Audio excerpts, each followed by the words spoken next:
table 4 needs to leave. Nobody moved. Not the elderly woman nursing her coffee, not the couple sharing a plate of eggs, not the trucker who'd been driving since Thunder Bay and had his boots off under the table.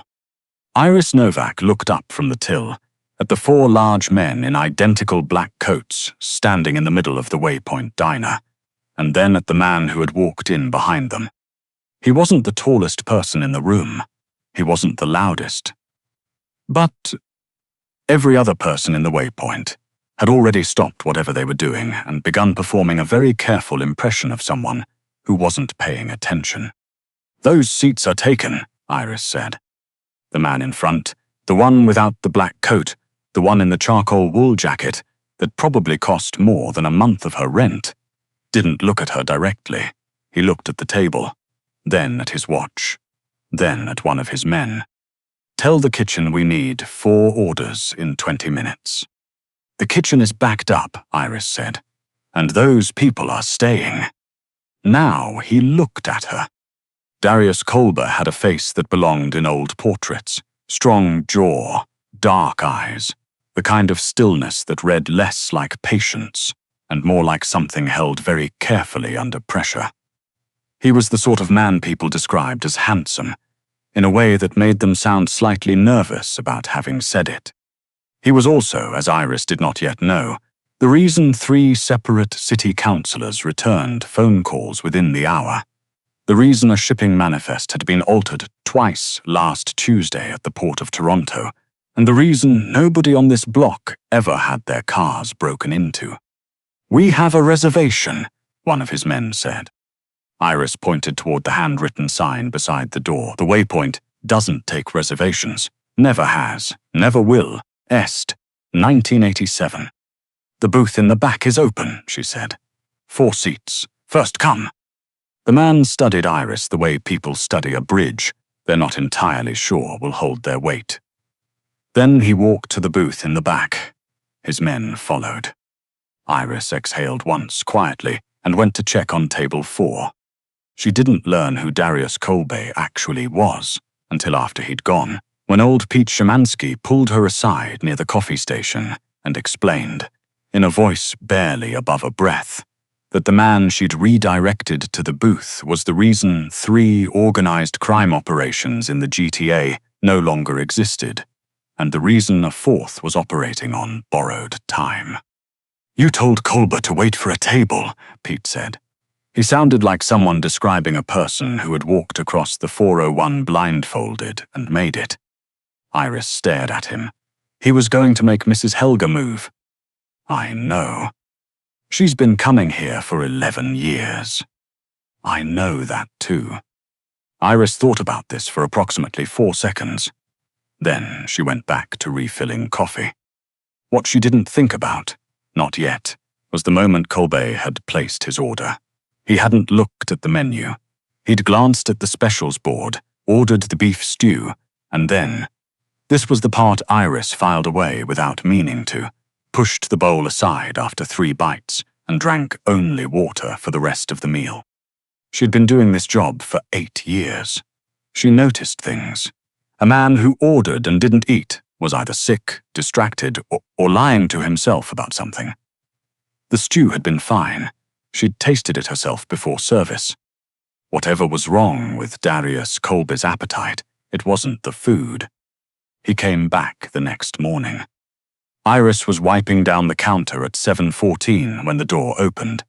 She heard 2 sets of footsteps instead of 5, which meant he'd left most of his men outside. When she looked up, Kolbe was standing near the door, reading the specials board like he hadn't memorized it the night before. He sat at the counter, not the booth. The counter, 3 stools from the end, where the morning regulars sat.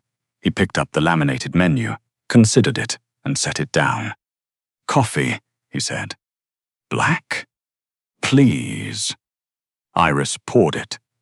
She did not ask if he needed a moment.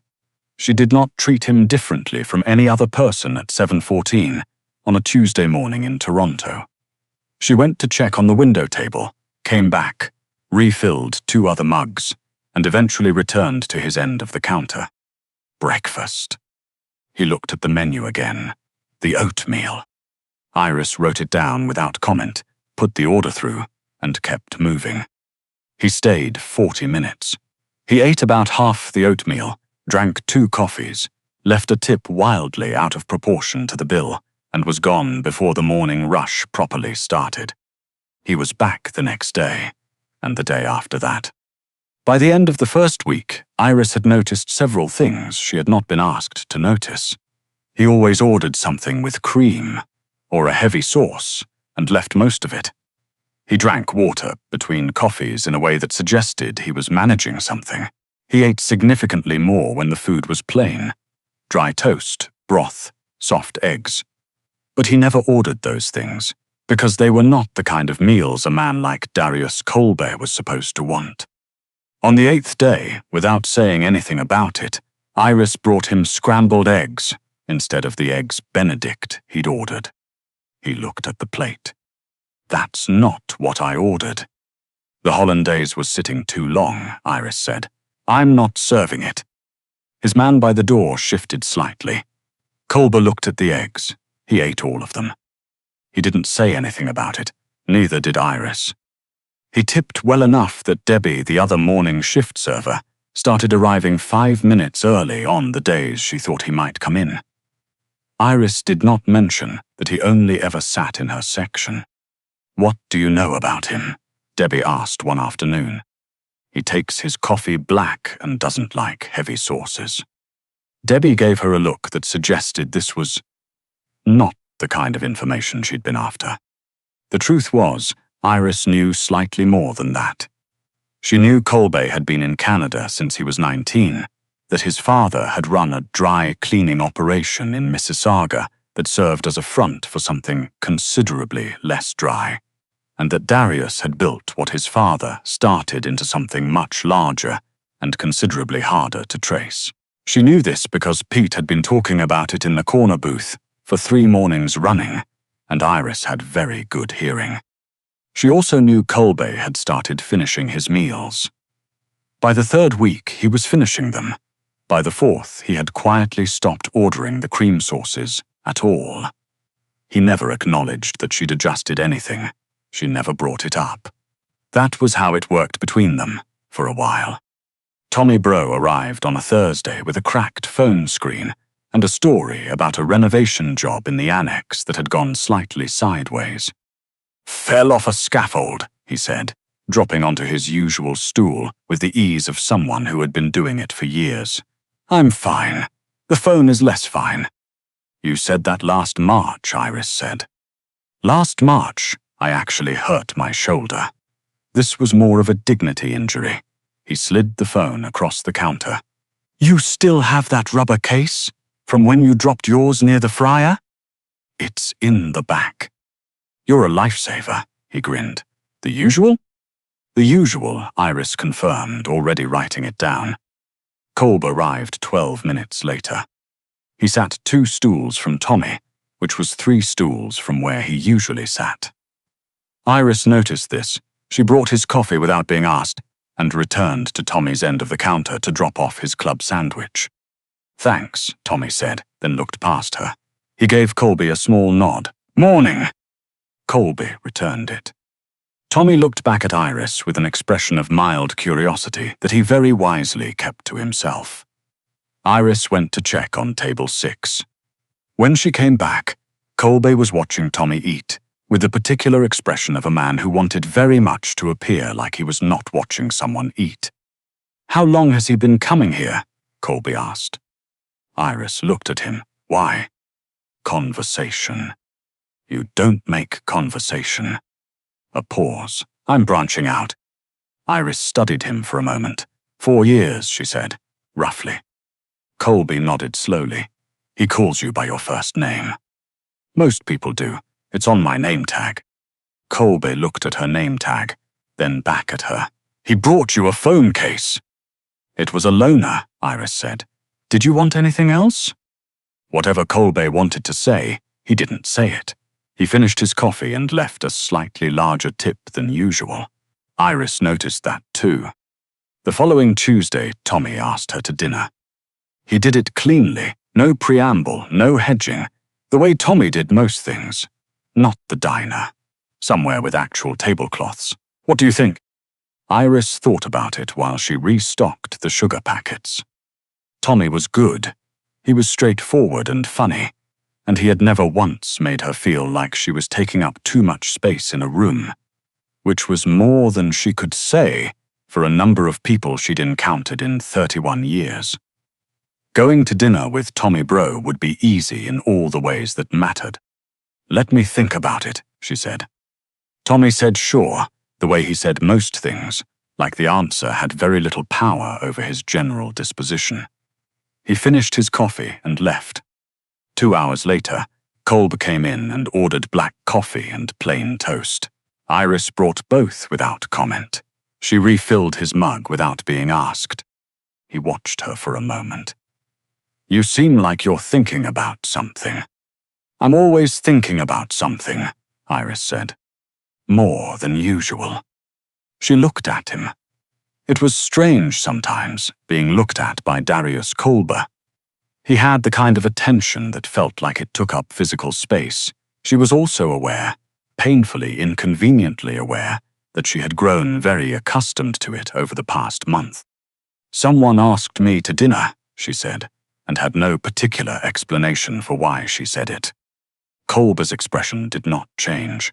He picked up his mug, he drank his coffee, he set it down. "Are you going?" he asked. "I haven't decided."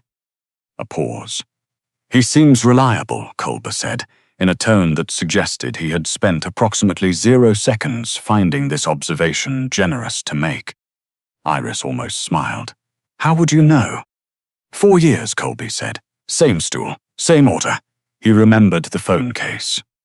"You remembered the phone case?" Kolber said nothing. That, Iris thought, was its own kind of answer. The next morning, Kolbe arrived before service properly started and sat at the counter with 2 coffees from the expensive cafe on King Street. He slid one toward Iris without comment. She looked at the cup, at the logo, at the small receipt folded beneath it. "This is from Faro," she said. "Yes.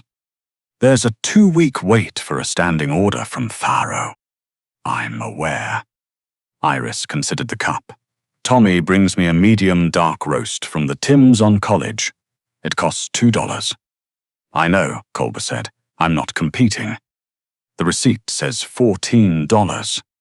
A pause. "I'm competing slightly." Iris laughed.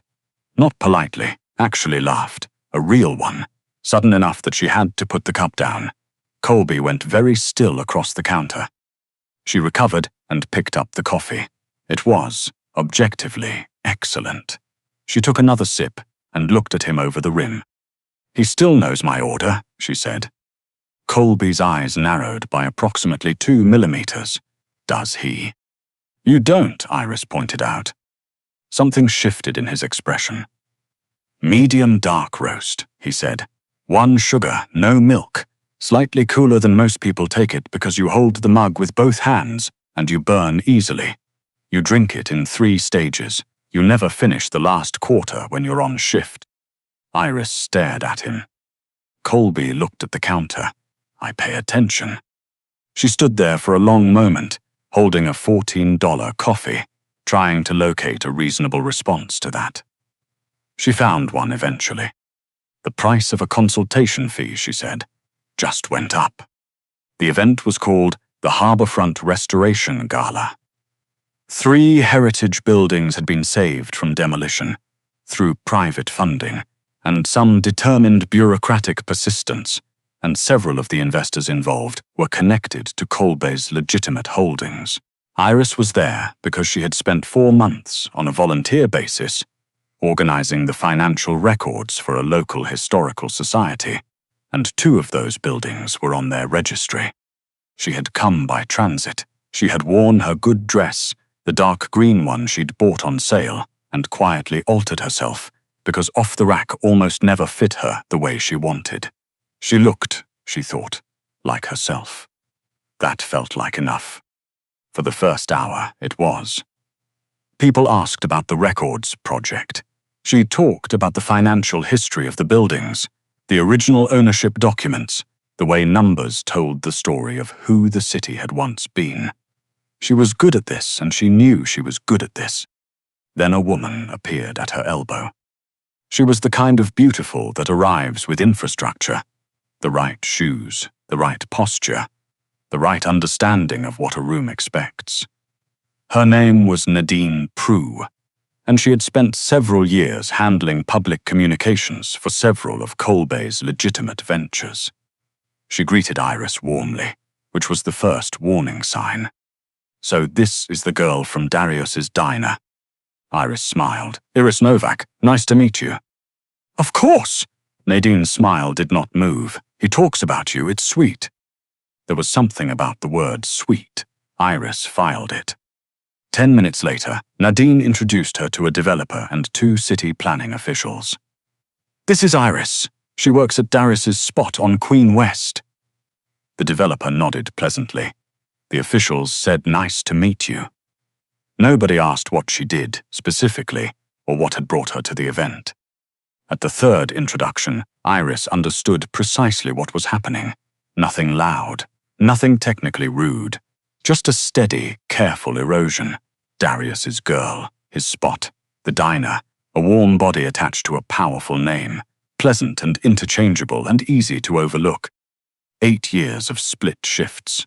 A bookkeeping certificate she'd finished online at midnight because she couldn't afford the daytime class. 4 months of unpaid archival work because she believed the buildings mattered. All of it collapsing into 2 words: his spot.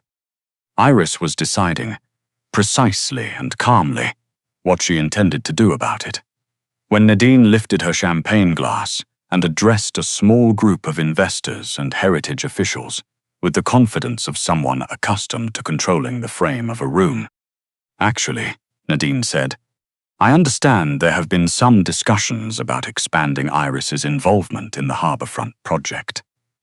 Given her connection to the Colby family's interest in the district, it seems natural to formalize things."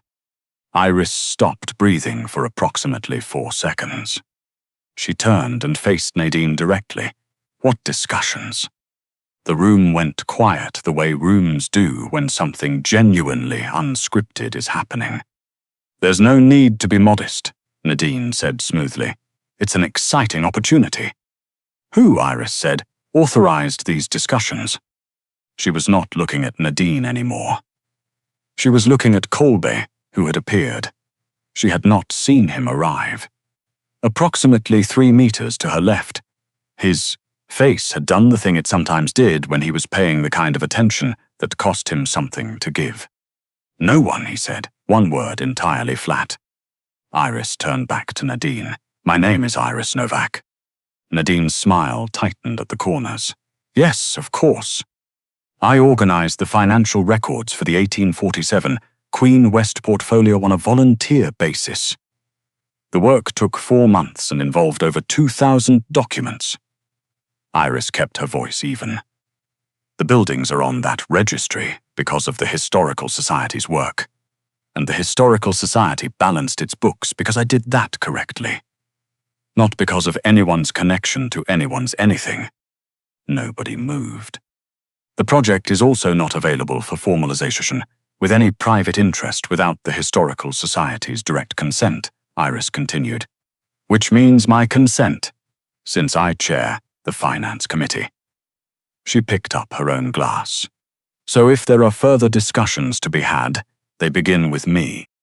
The silence held for a long moment. Colby stepped forward, not in front of her, beside her, which was a different thing entirely. "There are no authorized discussions," he said, addressing the room in the same quiet way that made rooms listen whether they meant to or not. "No representative of my holdings has permission to approach Ms. Novak's volunteer commitments, her professional work, or her time without her direct invitation." Nadine offered something about a misunderstanding. Someone else steered the conversation toward the canapes. The rooms slowly resumed breathing. Later, Iris stood beside a photograph of the 1902 street front she had helped catalogue. Colby appeared, keeping a distance that felt considered. "I didn't know what she was going to say," he said. "I know. I would never presume." "I know that too." Iris looked at the photograph. "You can't help what your name does to a room." "No," he said, "I can't." She looked at him. "That's almost the problem, isn't it?" He said nothing. That was also its own kind of answer. She asked for distance 2 days later. She didn't dress it up. She stood at the counter at the end of her shift and told him, plainly, that she didn't know how to exist near him without other people rewriting what she was in relation to him, and that she needed time to figure out whether that was something she could navigate. Kolber listened. He did not offer solutions. He did not mention what he could do, or who he knew, or what resources existed for problems like this one. He asked one question. "What do you need?" "Time," Iris said, "and space." "All right," he said, and gave her both. Completely and without condition, which was not, Iris suspected, something Darius Kolber had much practice doing. He didn't come in for 2 weeks. The first few days she felt mostly relieved. Then she felt the shape of the absence, which was specific and irritating. His stool at the counter looked like a stool. Mrs. Helga came in on Wednesday and asked after him, the way older women asked after people when they already knew the answer and were waiting patiently for you to catch up. "Haven't seen him," Iris said. Mrs. Helga stirred her coffee. Tommy came by on Friday. He didn't ask about dinner again. He was like that. He held a question open without pressing it, which was both very kind and slightly maddening in a different way. By the end of the second week, Iris had thought carefully about the gala and what it had actually shown her, which was not what she'd expected. She had expected it to confirm that proximity to Darius Kolbe would cost her something she wasn't willing to pay. Instead, she had spent 2 weeks noticing that the thing she was most protective of, her own name, her own standing, had not been threatened by him, and it had been threatened by people who misread him, which was a meaningfully different problem. She was on the morning shift when the door opened. Kolber came in alone. He stood just inside the entrance for a moment, like he was checking something he wasn't entirely sure of. Then he walked to the counter and sat at the third stool from the end. His stool. Iris put down the coffee pot. "You're back," she said. "I thought I'd check the specials." The specials board said what it always said. He clearly already knew this. She poured his coffee without asking and set it down in front of him. He wrapped both hands around the mug. "I owe you an explanation." "You don't owe me anything." "I want to give you one then." He looked at the coffee. "I kept coming back here because nobody knew what to do with me. At first, I thought that was what I liked. Being treated like a number on a slip, like someone who had to wait his turn." He paused. "Then I realized it wasn't that. It was specifically that you treated me that way, because you could also see everything else, and you chose not to use it." She looked at him. "The eggs," she said. "The eggs," he agreed. "You noticed something was wrong and you fixed it without making it about me." "It wasn't about you," Iris said. "The hollandaise was sitting too long." "It wasn't." A pause. "No," she said, "it wasn't." He was quiet for a moment. "I've been eating better for 2 months than I have in 3 years. My doctor stopped asking why my blood work looked wrong. I haven't had a bad night since." He stopped. "I'm aware you didn't do any of that on purpose." "I did it on purpose," Iris said. "I just didn't make it a thing." "I know." Something in his expression shifted. "That's why I kept coming back." And then it stopped being about the food. She looked at him steadily. "I should have just asked you to dinner," Kolber said. "Instead of sitting at your counter 3 times a week for 2 months. Why didn't you?" He was quiet for a moment. Darius Kolber, who ran operations across 3 provinces, who made men wait in hallways, who had quietly reorganized the underside of an entire city. He was quiet because he wasn't certain of his answer. "Because I wasn't sure you'd say yes," he said finally. "And I didn't want to make it something you felt you had to answer before you were ready." Iris considered this. She thought about the gala and the 2-week silence and the particular way he'd stepped beside her, not in front, when it had mattered. She thought about a man who could make an entire city accommodate him, sitting on a diner stool and waiting for a coffee he didn't particularly need. "Dinner?" she said. He looked at her carefully. "Is that a yes?" "It's a yes." He nodded once, slowly, like he was filing it somewhere safe. Iris picked up his mug, refilled it, and set it back down. "Consultation fee still applies," she said, "for the 2 weeks of distraction I've been charging to general overhead." Kolber looked at her. "How much?" $35, Iris said, plus tax. Something happened at the corners of his mouth. He reached into his jacket. He paid. The waypoint looked exactly the same, 6 months later. That mattered to Iris. There was no new signage, no quiet renovation financed by interests she hadn't invited. The laminate on the menus was still peeling in the same corner. The specials board still had the same slightly crooked T in Tuesday. Mrs. Helga still had the corner table on Wednesday mornings. Pete still ordered the same thing he'd ordered since 1998, and complained about it every time, as was tradition. What had changed was smaller and better. A food writer had come in on a Thursday, not because of anyone's name, but because someone had posted a photo of the eggs and it had done something unpredictable on the internet. The piece she wrote was about the food. Iris's name was in the second paragraph, which was exactly where Iris would have put it. Tommy came in still, on his usual days. He had taken the no gracefully and without drama, which confirmed everything Iris had suspected about his character, and they had settled back into something that mostly resembled what they'd been before. Easy, comfortable, unchanged in the ways that mattered. Colby came in on the days he came in, not every day, not enough to crowd anything. He still took his coffee black. He still ate better than he had in years, though his doctor had apparently stopped asking questions about the blood work and started asking a different set of questions that Colby had declined to answer directly. One evening in October, he arrived 10 minutes before Iris finished her shift. Debbie was already in for the handover.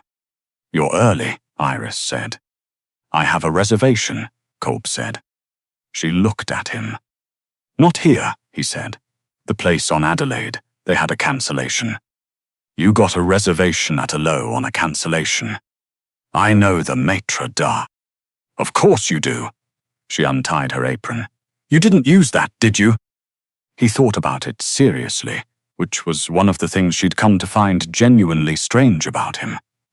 He thought about small things seriously, in the same way he thought about everything else. "I called ahead," he said, "to let them know we might be slightly late, depending on your shift." Iris folded her apron over the pass-through. "And if I'd been running behind, then we'd have been late." She looked at him for a moment. Darius Kolber, who made people wait in every room he entered, had called ahead to account for her schedule. She picked up her jacket. "Let's go then." He held the door. Tommy looked up from his coffee at the counter, caught Iris's eye, and raised his mug slightly. She nodded back. Outside, the evening was cool the way Toronto evenings went in October. The kind of cold that was still polite, not yet serious. Kolb fell into step beside her on the sidewalk without taking up the extra space he technically had access to. "You called the restaurant before you even knew if I'd be running on time," Iris said. "Yes. That's either very considerate or very presumptuous." "I was hoping for considerate." She thought about the 2-week silence, the stool at the counter, the $14 coffee, the eggs that were never about the hollandaise. considerate, she decided. They walked half a block before he said, "You're still going to charge me the $35, aren't you?" "I already charged you the $35. You said plus tax." "I'm still calculating the tax," Iris said. He was quiet for exactly 3 seconds. "It's 13%. Iris laughed. Kolbe did not laugh, but he did something with his expression that she had learned to recognize as the version of it he allowed himself in public, which was, for now, more than enough.